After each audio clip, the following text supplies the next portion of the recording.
وإذا قرئ القرآن فاستمعوا له وأنصتوا لعلكم ترحمون.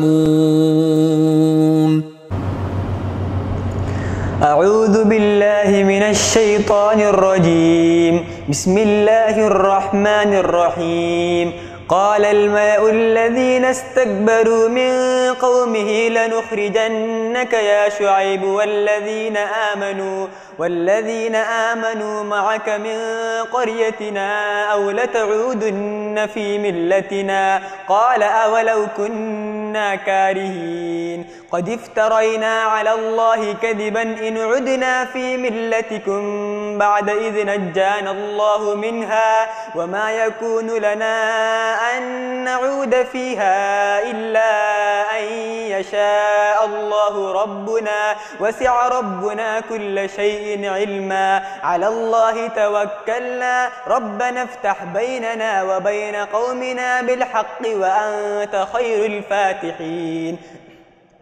وقال الملأ الذين كفروا من قومه لئن اتبعتم شعيبا إنكم إذا لخاسرون. فأخذتهم الرجفة فأصبحوا في دارهم جاثمين. الذين كذبوا شعيبا كأن لم يغنوا فيها الذين كذبوا شعيبا كانوا هم الخاسرين. فتولى عنهم وقال يا قوم لقد أبلغتكم رسالات ربي ونصحت لكم فكيف آسى على قوم كافرين. وما أرسلنا في قرية من نبي إلا أخذنا أهلها بالبأساء والضراء لعلهم يضرعون. ثم بدلنا مكان السيئة الحسنة حتى عفوا وقالوا قد مس آباءنا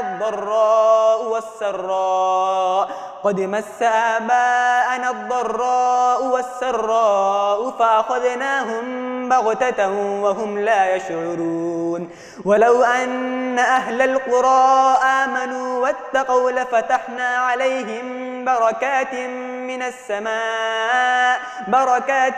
من السماء والأرض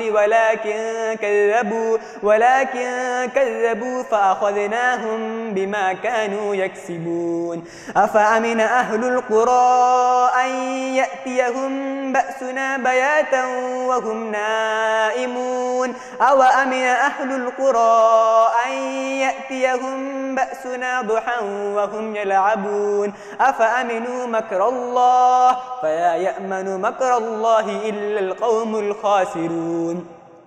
أولم يهد للذين يرثون الأرض من بعد أهلها أن لو نشاء أصبناهم بذنوبهم ونطبع على قلوبهم فهم لا يسمعون. تلك القرى نقص عليك من أنبائها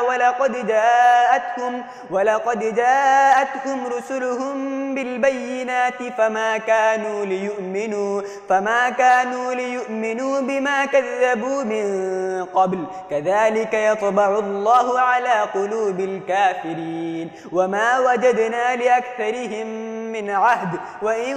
وجدنا أكثرهم لفاسقين. ثم بعثنا من بعدهم موسى بآياتنا إلى فرعون وملئه فظلموا بها فانظر كيف كان عاقبة المفسدين. وقال موسى يا فرعون إني رسول من رب العالمين حقيق على أن لا أقول على الله إلا الحق قد جئتكم ببينة من ربكم فأرسل معي بني إسرائيل. قال إن كنت جئت بآية فأت بها إن كنت من الصادقين. فألقى عصاه فإذا هي ثعبان مبين ونزع يده فإذا هي بيضاء للناظرين.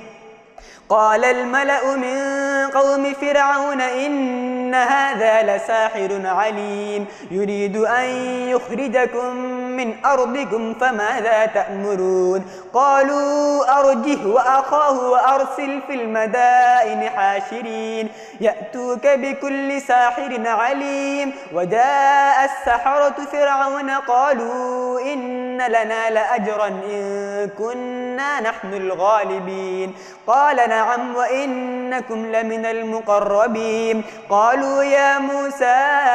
إما أن تلقي وإما أن نكون نحن الملقين قال ألقوا فلما ألقوا سحروا أعين الناس واسترهبوهم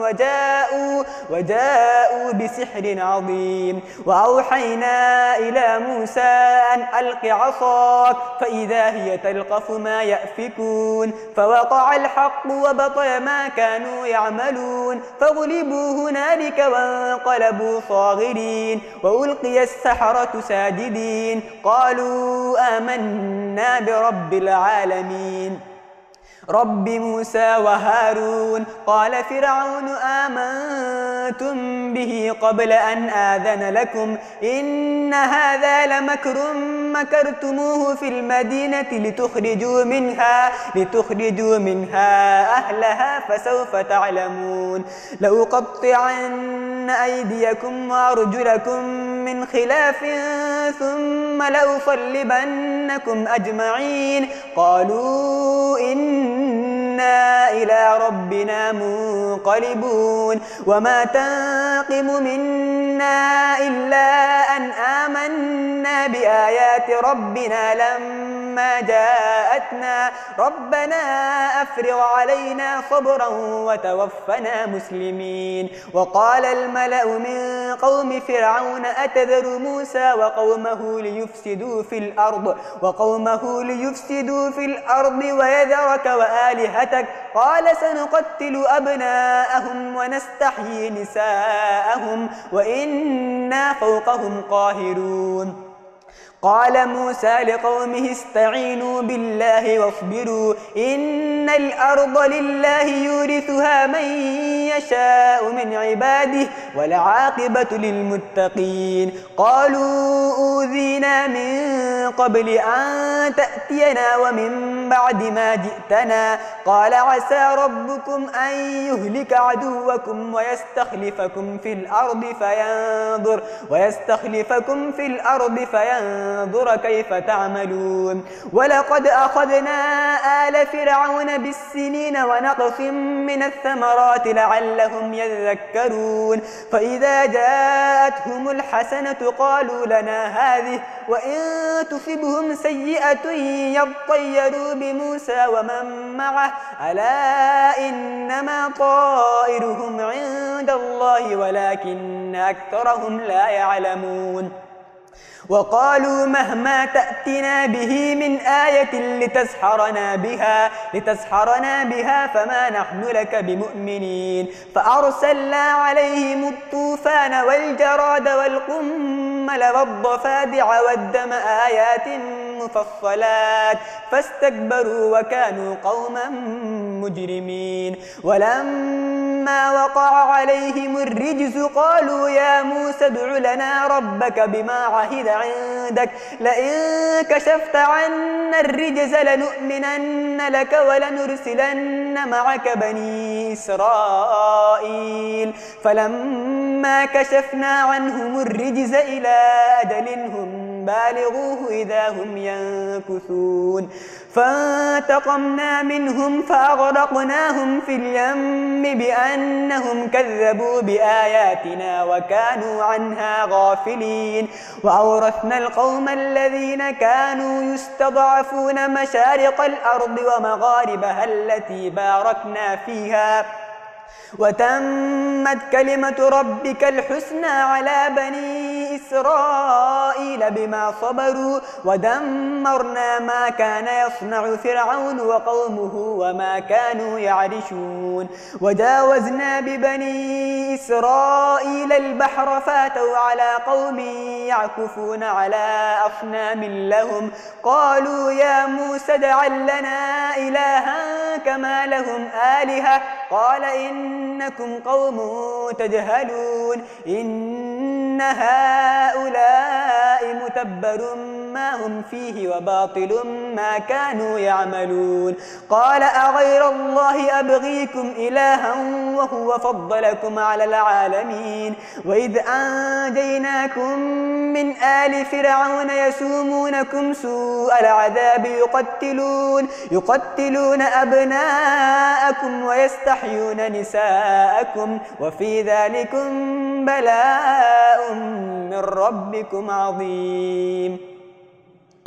وواعدنا موسى 30 ليلة وأتممناها ب10 فتم ميقات ربه 40 ليلة وقال موسى لأخيه هارون اخلفني في قومي وأصلح ولا تتبع سبيل المفسدين ولما جاء موسى لميقاتنا وكلمه ربه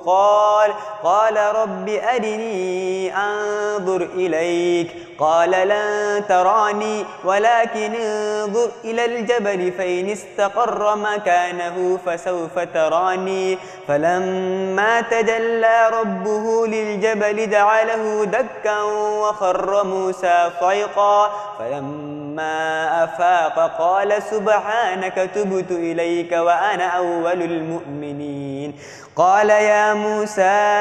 إني اصطفيتك على الناس برسالاتي وبكلامي فخذ ما آتيتك وكن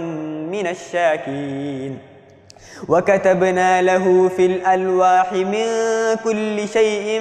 موعظة وتفصيلا لكل شيء فخذها بقوة وأمر قومك يأخذوا بأحسنها سأريكم دار الفاسقين سأصرف عن آياتي الذين يتكبرون في الأرض بغير الحق وإن يروا كل آية لا يؤمنوا بها وإن يروا سبيل الرشد لا يتخذوه سبيلا وإن يروا سبيل الغي يتخذوه سبيلا ذلك بأنهم كذبوا بآياتنا وكانوا عنها غافلين والذين كذبوا بآياتنا ولقاء الآخرة حبطت أعمالهم هل يجزون إلا ما كانوا يعملون واتخذ قوم موسى من بعده من حليهم عجلا جسدا له خوار ألم يروا أنه لا يكلمهم ولا يهديهم سبيلا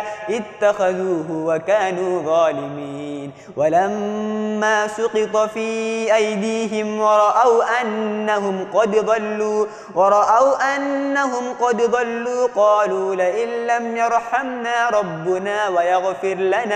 قالوا لئن لم يرحمنا ربنا ويغفر لنا لنكونن من الخاسرين ولما رجع موسى إلى قومه غضبان أسفا قال بئس ما خلفتموني من بعدي أعجلتم أمر ربكم وألقى الألواح وأخذ برأس أخيه يجره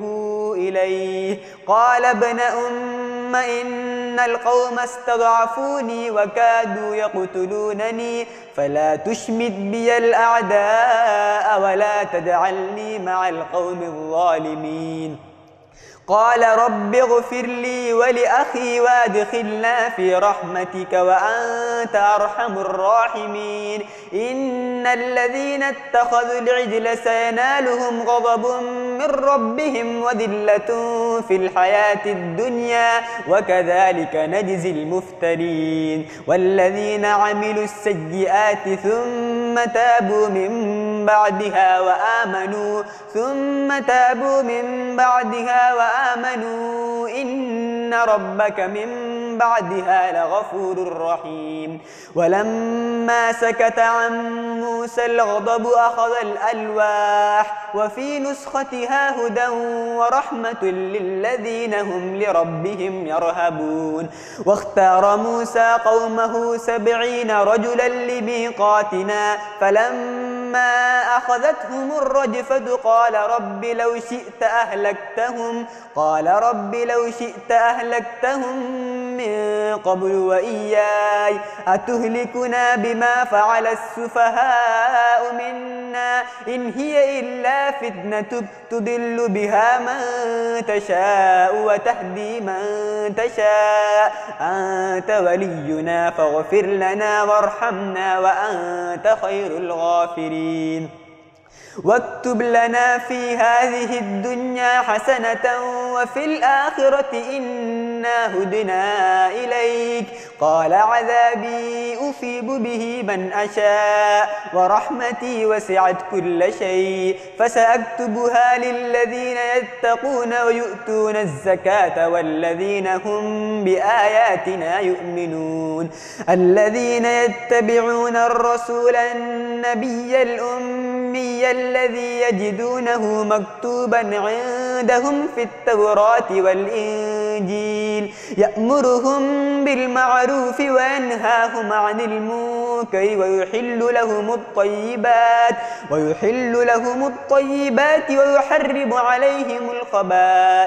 ويحرم عليهم الخبائث ويضع عنهم إصرهم والأغلال التي كانت عليهم فالذين آمنوا به وعزروه ونصروه واتبعوا النور الذي أنزل معه أولئك هم المفلحون قل يا أيها الناس إني رسول الله إليكم جميعا الذي له ملك السماوات والأرض لا إله إلا هو يحيي ويميت فآمنوا بالله ورسوله النبي الأمي الذي يؤمن بالله وكلماته واتبعوه لعلكم تهتدون ومن قوم موسى أمة يهدون بالحق وبه يعدلون وقطعناهم 12 أسباطا أمما وأوحينا إلى موسى إذ استسقاه قومه أن اضرب بعصاك الحجر فانبجست منه 12 عينا قد علم كل أناس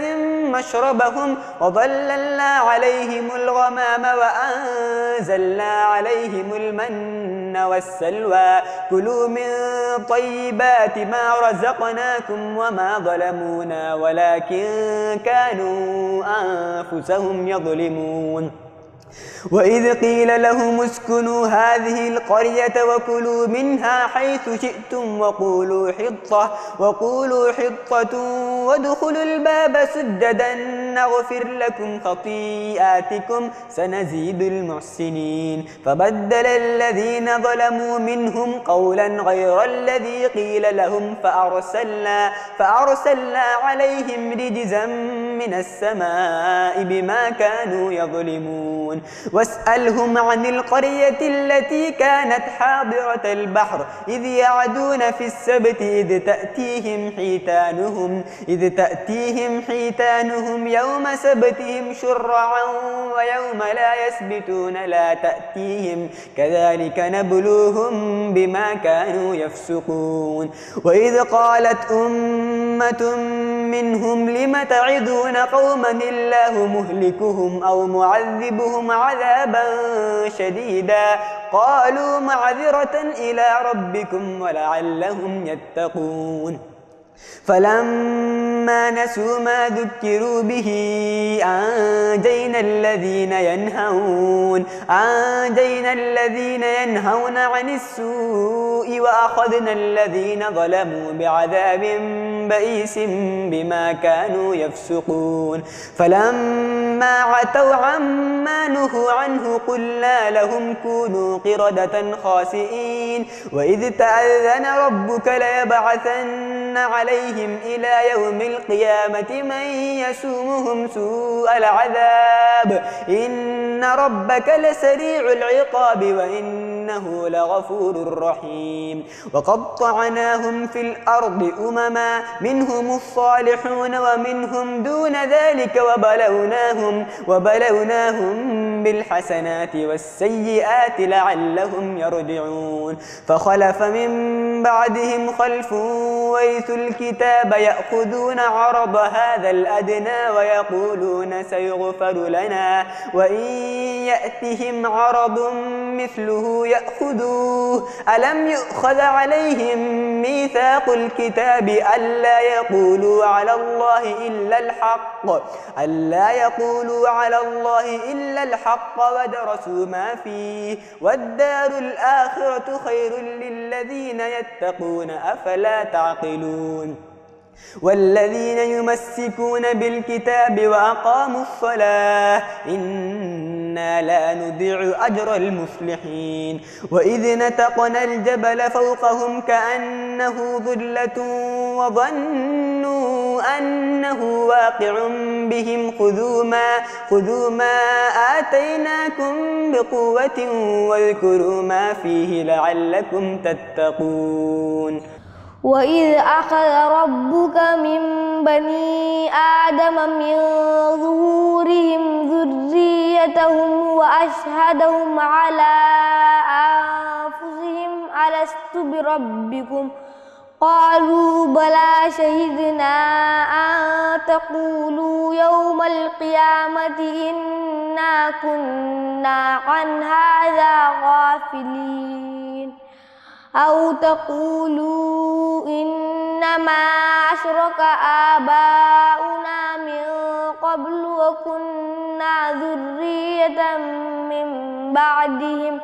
أفتهلكنا بما فعل المبطلون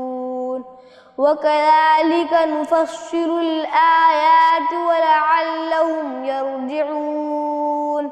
واتل عليهم نبأ الذي آتيناه آياتنا فانسلخ منها فأتبعه الشيطان فكان من الغاوين ولو شئنا لرفعناه بها ولكنه أخلد إلى الأرض واتبع هواه فمثله كمثل الكلب إن تحمل عليه يلهث أو تتركه يلهث ذلك مثل القوم الذين كذبوا بآياتنا فاقصص القصص لعلهم يتفكرون ساء مثلا القوم الذين كذبوا بآياتنا وأنفسهم كانوا يظلمون من يهد الله فهو المهتدي ومن يضلل فأولئك هم الخاسرون ولقد ذرأنا لجهنم كثيرا من الجن والإنس لهم قلوب لا يفقهون بها ولهم أعين لا يبصرون بها ولهم آذان لا يسمعون بها أولئك كالأنعام بل هم أضل أولئك هم الغافلون ولله الأسماء الحسنى فادعوه بها وذروا الذين يلحدون في أسمائه سيجزون ما كانوا يعملون وممن خلقنا أمة يهدون بالحق وبه يعدلون والذين كذبوا بآياتنا سنستدرجهم من حيث لا يعلمون وأملي لهم إن كيدي متين أولم يتفكروا ما بصاحبهم من جنة إن هو إلا نذير مبين أولم ينظروا في ملكوت السماوات والأرض وما خلق الله من شيء وأن عسى أن يكون قد اقترب أجلهم فبأي حديث بعده يؤمنون من يضلل الله فلا هادي له ويذرهم في طغيانهم يعمهون يسألونك عن الساعة أيان مرساها قل إنما علمها عند ربي لا يجليها لوقتها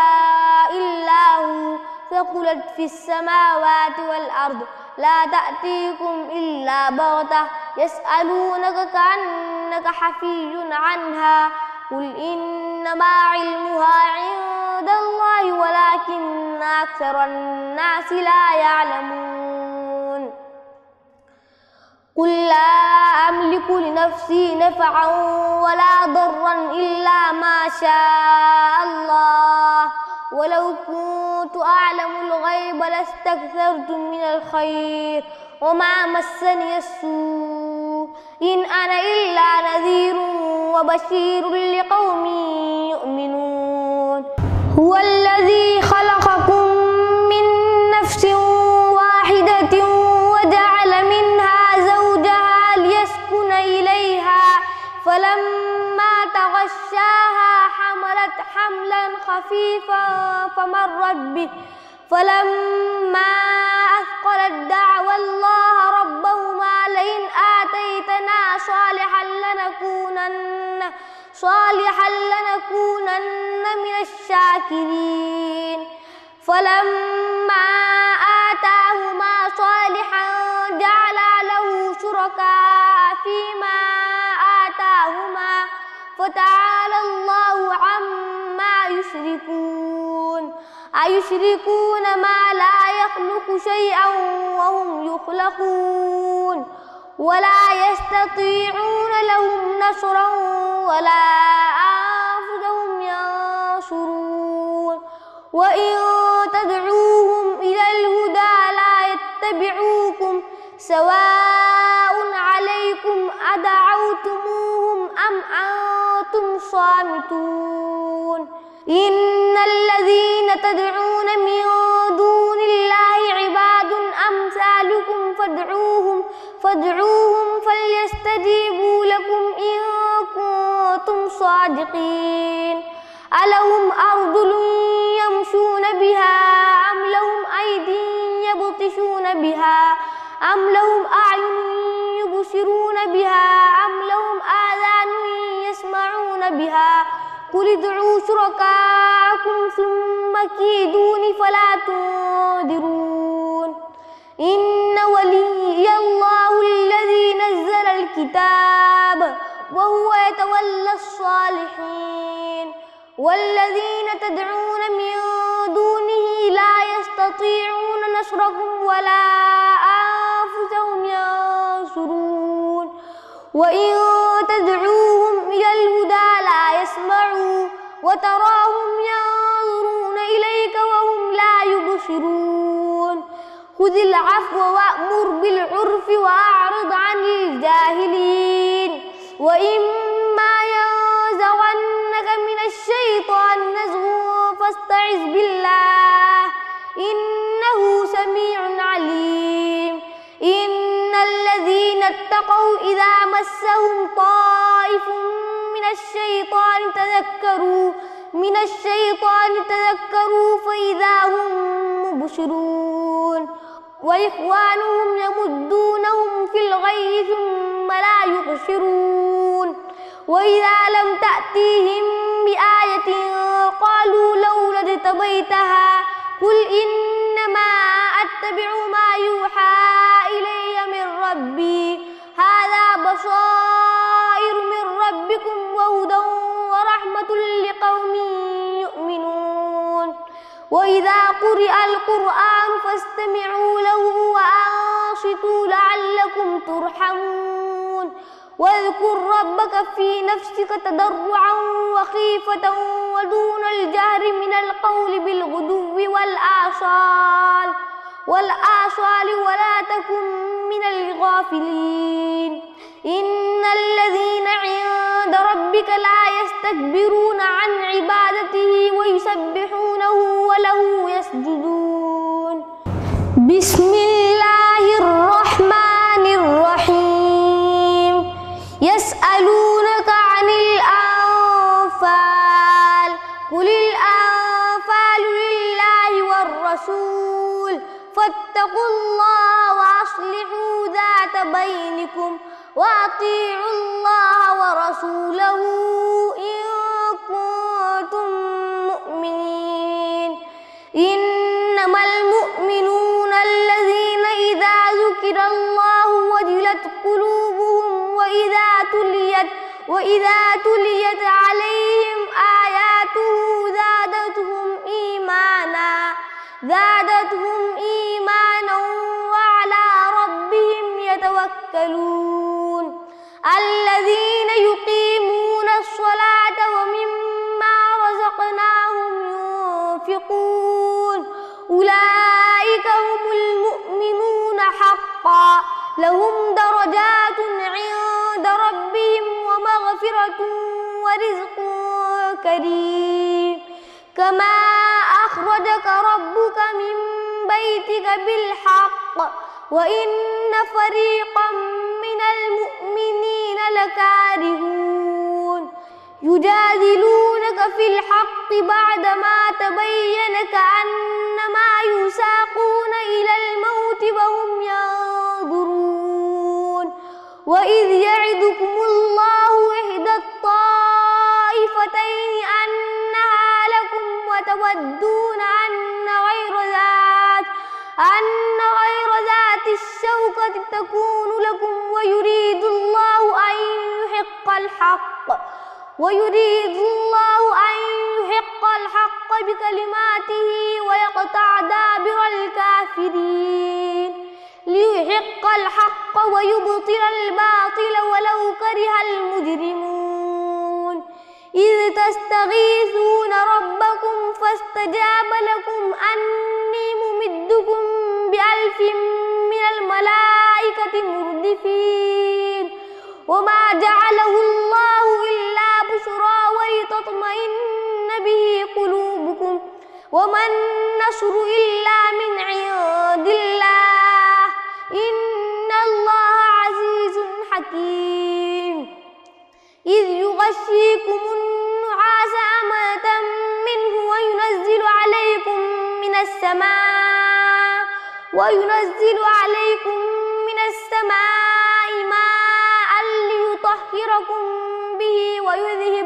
ليطهركم به ويذهب عنكم رجز الشيطان وليربط على قلوبكم ويثبت به الأقدام إذ يغشيكم النعاس أمنة منه وينزل عليكم من السماء ماء ليطهركم به ويذهب عنكم رجز الشيطان وليربط على قلوبكم ويثبت به الأقدام إذ يوحي ربك إلى الملائكة أني معكم فثبتوا الذين آمنوا سألقي في قلوب الذين كفروا الرعب فاضربوا فوق الأعناق واضربوا منهم كل بنان ذلك بأنهم شاقوا الله ورسوله ومن يشاقق الله ورسوله فإن الله شديد العقاب ذلكم فذوقوه وأن للكافرين عذاب النار يا أيها الذين آمنوا إذا لقيتم الذين كفروا زحفا فلا تولوهم الأدبار ومن يولهم يومئذ دبره إلا متحرفا لقتال أو متحيزا إلى فئة فقد باء بغضب من الله ومأواه جهنم وبئس المصير فلم تقتلوهم ولكن الله قتلهم وما رميت إذ رميت ولكن الله رمى وليبلي المؤمنين منه بلاء حسنا إن الله سميع عليم ذلكم وأن الله موهن كيد الكافرين إن تستفتحوا فقد جاءكم الفتح وإن تنتهوا فهو خير لكم وإن تعودوا نعد ولن تغني عنكم فئتكم شيئا ولو كثرت وأن الله مع المؤمنين. يا أيها الذين آمنوا أطيعوا الله ورسوله ولا تولوا عنه وأنتم تسمعون ولا تكونوا كالذين قالوا سمعنا وهم لا يسمعون. إن شر الدواب عند الله الصم البكم الذين لا يعقلون. ولو علم الله فيهم خيرا لأسمعهم ولو أسمعهم لتولوا وهم معرضون. يا أيها الذين آمنوا استجيبوا لله وللرسول إذا دعاكم لما يحييكم واعلموا أن الله يحول بين المرء وقلبه وأنه إليه تحشرون. واتقوا فتنة لا تصيبن الذين ظلموا منكم خاصة واعلموا أن الله شديد العقاب. واذكروا إذ أنتم قليل مستضعفون في الأرض تخافون أن يتخطفكم الناس فآواكم وأيدكم بنصره ورزقكم من الطيبات لعلكم تشكرون. يا أيها الذين آمنوا لا تخونوا الله والرسول وتخونوا أماناتكم وأنتم تعلمون. واعلموا أنما أموالكم وأولادكم فتنة وأن الله عنده أجر عظيم. يا أيها الذين آمنوا إن تتقوا الله يجعل لكم فرقانا ويكفر عنكم سيئاتكم ويغفر لكم والله ذو الفضل العظيم. وإذ يمكر بك الذين كفروا ليثبتوك أو يقتلوك أو يخرجوك ويمكرون ويمكر الله والله خير الماكرين. وإذا تتلى عليهم آياتنا قالوا قد سمعنا لو نشاء لقلنا مثل هذا إن هذا إلا أساطير الأولين. وإذ قالوا اللهم إن كان هذا هو الحق من عندك فأمطر علينا حجارة من السماء أو ائتنا بعذاب أليم. وما كان الله ليعذبهم وأنت فيهم وما كان الله معذبهم وهم يستغفرون. وما لهم ألا يعذبهم الله وهم يصدون عن المسجد الحرام وما كانوا أولياءه إن أولياؤه إلا المتقون ولكن أكثرهم لا يعلمون. وما كان صلاتهم عند البيت إلا مكاء وتصدية فذوقوا العذاب بما كنتم تكفرون. إن الذين كفروا ينفقون أموالهم ليصدوا عن سبيل الله فسينفقونها ثم تكون عليهم حسرة ثم يغلبون والذين كفروا إلى جهنم يحشرون. ليميز الله الخبيث من الطيب ويجعل الخبيث بعضه على بعض فيركمه جميعا فيجعله في جهنم أولئك هم الخاسرون قل للذين كفروا إن ينتهوا يغفر لهم ما قد سلف وإن يعودوا فقد مضت سنة الأولين قل للذين كفروا إن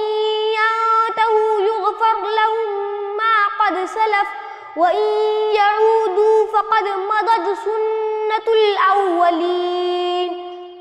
وقاتلوهم حتى لا تكون فتنة ويكون الدين كله لله فإن انتهوا فإن الله بما يعملون بصير وإن